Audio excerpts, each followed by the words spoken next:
Hello everyone, welcome to Disney's World. Hope you all doing well. ഇന്ന് നമ്മൾ ഉണ്ടാക്കാൻ പോകുന്നത് ഹാൻഡ് മെയ്ഡ് പേപ്പറാണ്.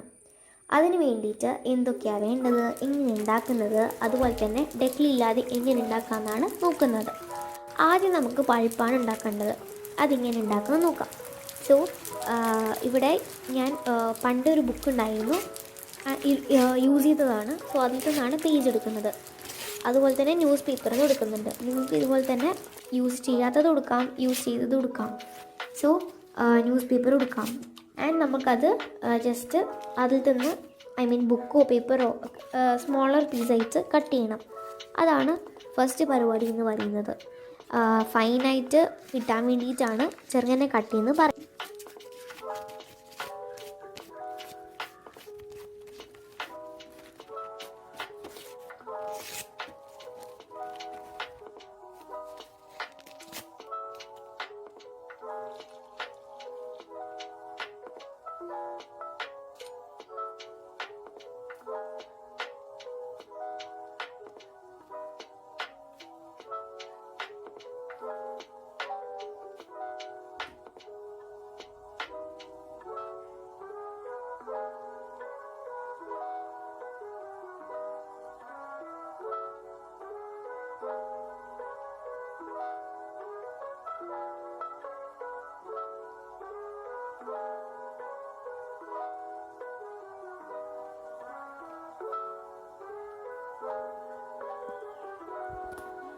നമ്മളിവിടെ കട്ട് ചെയ്തെടുത്തിട്ടുണ്ട്. ഇനി നമ്മൾ സോക്കാൻ വേണ്ടി ഈ പേപ്പേഴ്സ് എല്ലാം വെള്ളത്തിൽ സോക്കാൻ വേണ്ടിയിട്ട് വെക്കണം. അതിന് വേണ്ടിയിട്ട് ഒരു ബൗൾ എടുക്കുക. അതിന് ശേഷം കട്ട് ചെയ്ത പേപ്പർ അതിലിട്ടിട്ട് ആ സോക്കാവേണ്ട ആവശ്യത്തിന് വെള്ളം അതിലേക്ക് ഒഴിച്ചു കൊടുക്കുക. സോ ഇത് 2 hour 4 hour ഓവർനൈറ്റ് ആയാലും വെക്കാം. നിങ്ങൾക്ക് ആ പേപ്പർ എത്രത്തോളം സോക്കാവുന്നു അത്രത്തോളം വെക്കാവുന്നതാണ്. ആൻഡ് ഞാനിവിടെ 2 hours വെച്ചിട്ടുള്ളത്. നിങ്ങൾക്ക് ഇഷ്ടമുള്ള പോലെ വെക്കാം. സോ ബാക്കിയുള്ള പരിപാടി എന്താ നോക്കാം. 2 hours ശേഷം നമുക്ക് നന്നായിട്ട് ബ്ലെൻഡ് ചെയ്യാൻ വേണ്ടിയിട്ട് ജാറിലേക്ക് ഈ പേപ്പറും കുറച്ച് വെള്ളവും ഈ ബ്ലെൻഡ് ആകേണ്ടത്ര വെള്ളവും കൊടുക്കാം. ഒഴിച്ചു കൊടുക്കാം. സോ ഓവർ വെള്ളമായി പോകരുത്, ഓവറായിട്ട് പേപ്പറും ആയി പോകരുത്. രണ്ടും മീഡിയമായിട്ട് വേണം ബ്ലെൻഡ് ചെയ്യാൻ വേണ്ടിയിട്ട്. ഇനി നമുക്ക് ആ പൾപ്പ് നമുക്ക് വേറെ ഒരു ബൗളിലേക്ക് മാറ്റി കൊടുക്കാം. സോ ഇത്രയും പരിപാടിയുള്ളൂ പൾപ്പ് ആക്കാൻ വേണ്ടിയിട്ട്. ഇനി നമുക്ക് എങ്ങനെയാണ് ഈ പേപ്പർ ഉണ്ടാക്കുന്നതിൻ്റെ പ്രോസസ്സ് നിന്ന് നോക്കാം. മാക്ക് റെഡിയായി അല്ലെങ്കിൽ ഒരു പൾപ്പ് റെഡിയായി എന്ന് അറിഞ്ഞാൽ നമുക്ക് ഒരു കുറച്ച് നമ്മൾ യൂസ് ചെയ്യുന്ന സ്ട്രെയിനറിനെക്കാട്ടി കുറച്ച് വലിയ ബൗൾ എടുക്കാം. എന്നിട്ട് അതിലത്തെ വാട്ടർ ഫില്ല് ചെയ്തതിന് ശേഷം നമുക്ക് 2 കൈ 2 ഫുൾ ഹാൻഡ്സാണ് ഞാൻ ആഡ് ചെയ്യുന്നത്. ലൈക്ക് ഈ പൾപ്പ് നിങ്ങൾ ബ്ലെൻഡ് ചെയ്ത എല്ലാ പൾപ്പും ആഡ് ചെയ്യേണ്ട ആവശ്യമേ. സോ നിങ്ങൾക്ക് ഏത് കളർ ആദ്യം ഉണ്ടാക്കുന്നത് അതനുസരിച്ച് ആഡ് ചെയ്യാം. എന്നിട്ട് ആവശ്യമുള്ള കളർ ആഡ് ചെയ്യാം. ഞാനിവിടെ ഫുഡ് കളർ ബ്ലൂ ആണ് ആഡ് ചെയ്യുന്നത്. ആൻഡ് നിങ്ങൾക്ക് ഫുഡ് കളർ ആഡ് ചെയ്യാം, ജെൽ കളർ ആഡ് ചെയ്യാം, അതുപോലെ തന്നെ അക്രിലിക് കളർ ആഡ് ചെയ്യാം. അങ്ങനെ ഇഷ്ടമുള്ള കളർ ആഡ് ചെയ്യാം നിങ്ങൾക്ക് ഇതുപോലെ സ്യൂട്ടബിൾ ആണെങ്കിൽ. ആൻഡ് ഇവിടെ ഫുഡ് കളർ ആഡ് ചെയ്തു. വേണമെങ്കിൽ നിങ്ങൾക്ക് ടേമറിക് ഇല്ലേ ഈ യെല്ലോ കളർ ഇട്ടാൻ വേണ്ടിയിട്ട് ആഡ് ചെയ്യാം. സോ അതിന് ശേഷം എൻ്റെ സ്ട്രെയിനർ ഞാൻ എടുത്തു. ആൻഡ് സൈഡിൽ ചെറിയൊരു പൊട്ടലുണ്ട്, നോ പ്രോബ്ലം. നമുക്കത് ഡ്രൈ ആയി കഴിഞ്ഞാൽ കട്ട് ചെയ്ത് കഴിഞ്ഞാൽ വലിയ പ്രശ്നമൊന്നും ഉണ്ടാവില്ല. എന്നിട്ട് ഇതുപോലെ ഫോളോ ചെയ്യാം. ലൈക്ക് അതിൻ്റെ മേലയിൽ ഈ ബൗളിൻ്റെ മേലയിൽ ഇട്ട് കൊടുത്തിട്ടതിന് ശേഷം ഈ വെള്ളവും അതുപോലെ തന്നെയുള്ള അതിലത്തുള്ള പൾപ്പും ഇതിൽ ഈ ഒരു സ്ട്രെയിനറിൽ സെറ്റായിട്ട് വരും. ആൻഡ് ആയിട്ടുണ്ട്. ഇനി നമുക്ക് ഇതിൽ വെള്ളം കഴിയുന്ന വരെ നിങ്ങൾ വെയിറ്റ് ചെയ്യുക. അതിനുശേഷം ഇപ്പോൾ ഏകദേശം പോയിട്ടുണ്ട്, എന്നാലും ഫുൾ വെള്ളവും പോയിട്ടില്ല. അതിന് വേണ്ടിയിട്ട് തന്നെ ഞാനിവിടെ താഴെ ജസ്റ്റ് കൈ വെച്ച് കൊടുത്തു. സോ വെള്ളം വരുന്നുണ്ടെങ്കിൽ നിങ്ങൾക്ക് ഇത് ട്രീറ്റ് ചെയ്യാൻ ടൈം ആയിട്ടില്ല. അതുകൊണ്ട് ഞാനിവിടെ ഒരു ക്ലോത്ത് എടുത്ത് അതിൻ്റെ താഴെയിൽ മെല്ലെ മെല്ലെ വെള്ളം പോകാൻ വേണ്ടിയിട്ട് ഡാബ് ചെയ്ത് കൊടുക്കുന്നുണ്ട്. മെല്ലെ മെല്ലെ പ്രസ് ചെയ്ത് കൊടുക്കുക. ഓവർ പ്രസ് ചെയ്ത് കഴിഞ്ഞാൽ ഇത് ഫ്ലോപ്പായി പോകാൻ ചാൻസ് ഉണ്ട്. ആൻഡ് അതിനുശേഷം വെള്ളം പോയി എന്ന് അറിഞ്ഞാൽ ഇതുപോലെ ജസ്റ്റ് ഫ്ലിപ്പ് ചെയ്യുക. എന്നിട്ട് സെയിം ടാക്കി വെച്ചിട്ട് ഒന്നും കൂടി വൈപ്പ് ചെയ്ത് കൊടുക്കുക. എന്നിട്ട് മെല്ലെ പ്രസ് ചെയ്ത് ഡാബ് ചെയ്ത് കൊടുക്കുക, മെല്ലെ സ്ലോ ആയിട്ട്. ബിക്കോസ് നിങ്ങളിപ്പോൾ പെട്ടെന്ന് പ്രസ് ചെയ്യുമ്പം നിങ്ങളുടെ അതിലത്തുള്ള പേപ്പർ മുറിഞ്ഞു പോകാൻ ചാൻസ് ഉണ്ട്. അതുകൊണ്ടാണ് മെല്ലെ ജസ്റ്റ് പ്രസ് ചെയ്ത് ഡാബ് ചെയ്ത് കൊടുക്കുക എന്ന് പറയുന്നത്. എല്ലാ സൈഡിലും ഡാബ് ചെയ്യാൻ ശ്രദ്ധിക്കുക, അല്ലെങ്കിൽ ഒരു സൈഡ് മാത്രം വന്ന് മറ്റേ സൈഡ് അവിടെ കട്ടായി പോകാൻ ചാൻസ് ഉണ്ട്. സോ ഇവിടെ ചെറിയൊരു മുറിവുണ്ട്, ഞാൻ നേരത്തെ പറഞ്ഞ പോലെ തന്നെ. നമുക്കത് ഡ്രൈ ആയതിനു ശേഷം കട്ട് ചെയ്താൽ മതി, നോ പ്രോബ്ലം.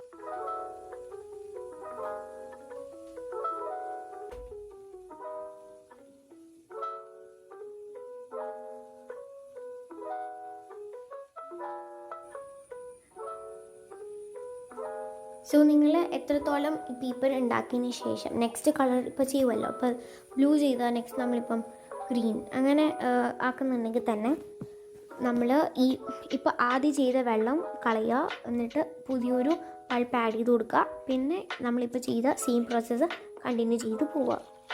ഇത്രയേ ഉള്ളൂ, ഇത്ര സിമ്പിളാണ്. എന്നിട്ട് നമ്മളിത് 24 hours ഡ്രൈ ആകാൻ വേണ്ടി വെക്കാന്നേ ഉള്ളൂ. ആൻഡ് യാ,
സോ ഇവിടെ നമുക്ക് ഡ്രൈ ആയി വന്നിട്ടുണ്ട്.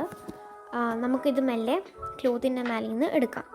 ഇപ്പോൾ നിങ്ങൾ തിന്നായിട്ട് ഉണ്ടാക്കുകയാണെങ്കിൽ തന്നെ സംടൈം ഇത് മുറിഞ്ഞു പോകാൻ ചാൻസ് ഉണ്ട്. അതുപോലെ തന്നെ ടിൽറ്റ് ചെയ്യുമ്പോൾ കഴിഞ്ഞാലും ക്ലോത്ത് ഒന്ന് ഇതുപോലെ എടുക്കുന്ന ആയിക്കഴിഞ്ഞാലും മുറിഞ്ഞു പോകാൻ ചാൻസ് ഉണ്ട്. കുറച്ച് തിക്കായിട്ട് ഉണ്ടാക്കാൻ ശ്രമിക്കുക.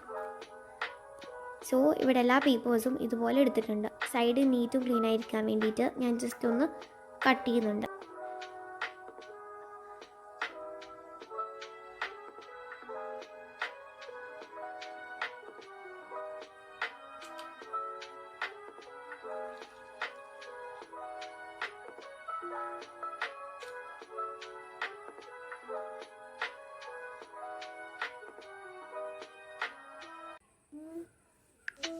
And our paper is ready.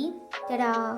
So ഇത് നമ്മൾ ടെക്സ്ചർ ആയിക്കഴിഞ്ഞാലും എല്ലാം ആയിക്കഴിഞ്ഞാലും ഇറ്റ്സ് ഗുഡ്. സോ സിമ്പിളായിട്ടും അതുപോലെ തന്നെ ഹംബിളായിട്ടും ഉണ്ടാക്കാൻ പറ്റുന്ന ഒരു വീഡിയോ ആണിത്. വീഡിയോ അല്ല, പേപ്പറാണിത്. So ya that's for today. ഇത് റൗണ്ട് ഷേപ്പ് പേപ്പറാണ് ഞാൻ കാണിക്കാൻ വിട്ടുപോയത്. കാണിക്കാൻ വിട്ടുപോയത് ഉദ്ദേശിച്ചത് ആദ്യം നമ്മൾ റൗണ്ട് ഷേപ്പ് പേപ്പറാണല്ലോ ഉണ്ടാക്കാൻ പോയത്. സോ ഇത് 1 year ago ഉണ്ടാക്കിയതാണ്. അൺഎക്സ്പെക്ട്ലി ഇത് ഡിലീറ്റ് ചെയ്തു. ഞാൻ ഇതിൻ്റെ ഉണ്ടാക്കുന്ന വീഡിയോ എടുത്തിട്ടുണ്ടായിരുന്നു. And okay, thank you, have A great day.